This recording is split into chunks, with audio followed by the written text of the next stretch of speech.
Digital জন্ম certificate করতে গিয়ে নাজেহাল সাধারণ মানুষ। মঙ্গলবার এই ঘটনাকে কেন্দ্র করে ডোমকল পৌরসভায় তৈরি হয় চরম উত্তেজনা। ডোমকল পৌরসভার বিরুদ্ধে সাধারণ মানুষের অভিযোগ 200 থেকে 300 টাকা পর্যন্ত নেওয়া হচ্ছে জন্ম সার্টিফিকেটের নামে। ফলে একাধিক পরিবারের সদস্যদের জন্ম সার্টিফিকেট করতে গিয়ে বাড়ছে আর্থিক চাপ।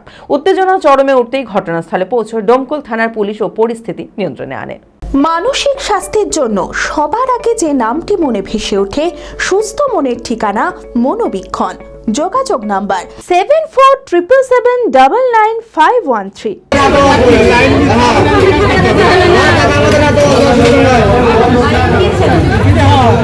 পৌরসভায় ডিজিটাল জন্ম সার্টিফিকেট পেতে গিয়ে কার্যত হয়রানির শিকার সাধারণ মানুষ। মুর্শিদাবাদের ডোমকল পৌরসভায় জন্ম সার্টিফিকেটের জন্য সাধারণ মানুষের দীর্ঘ লাইন, আর সেই ভিড়ের মধ্যেই শুরু হয় হঠাৎ হুড়োহুড়ি ও উত্তেজনা। সাধারণের অভিযোগ, একটি ডিজিটাল জন্ম সার্টিফিকেট করাতে নেওয়া হচ্ছে 200 থেকে 300 টাকা, যা নিয়ে ক্ষোভে ফেটে পড়েন তারা। তাদের আরও অভিযোগ, পরিবারের একাধিক সদস্যের জন্ম সার্টিফিকেট দরকার পড়ে, ফলে খরচ বহন করা অসম্ভব হয়ে পড়ছে। পরিস্থিতি উত্তপ্ত হতেই খবর পেয়ে ঘটনাস্থলে এসে পৌঁছায় ডোমকল থানার পুলিশ ও পরিস্থিতি নিয়ন্ত্রণে আনে। যদিও ডোমকল পৌরসভার পক্ষ থেকে এখনো পর্যন্ত সরকারি কোনো ব্যাখ্যা মেলেনি। ঘটনার জেরে ব্যাপক চাঞ্চল্য ছড়ায় গোটা ডোমকল এলাকায়।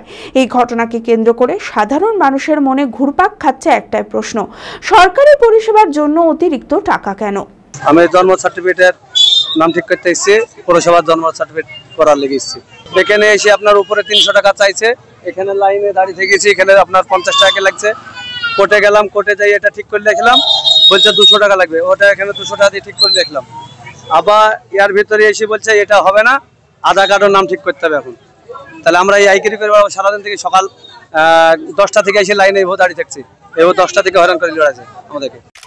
আমি আমার ফেভারিট, আমার মতো আর কেউ?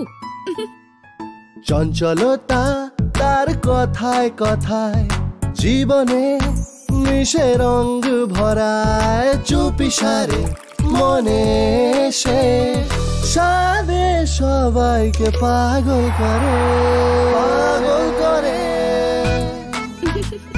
আমারই মতো আমার নিচের পতাকা। পতাকা চা, গজব কা স্বাদ।